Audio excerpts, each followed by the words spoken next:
એક દી દીપડો સિગરેટ પીતો હતો. સિગરેટ પીતો હતો ને તો ઉંદર આવ્યો. એ કે દીપડા ભાઈ, આ સિગરેટ પીવાનું બંધ કરો, આનાથી ફેફસા હળી જાય, આ મૂકી દ્યો અને હાલો મારા ભેગા. એ કે જો જંગલ કેટલું સુંદર છે. દીપડો કે તો હાલો. ત્યાંથી બે હાલતા થયા. થોડાક આગળ આવ્યા ને તો હાથી ડ્રગ્સ લેતો હતો. ફરી પાછું ઉંદરે કીધું, એ કે હાથી ભાઈ, આ નશો કરવાનું રહેવા દ્યો અને હાલો મારા ભેગા. એ કે જો જંગલ કેટલું સુંદર છે. હાથી કહે કે તો આ મૂક્યું, હાલો. ત્યાંથી ત્રણેય હાલતા થયા.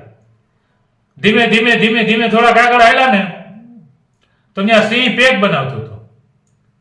સિંહ પેક બનાવતો હતો ન્યા જઈને ઉંદરે કીધું, એ કે આ નશો કરવાનું રહેવા દ્યો, આનાથી લીવર ખરાબ થાય અને હાલો મારા ભેગા. એ કે જો જંગલ કેટલું સુંદર છે.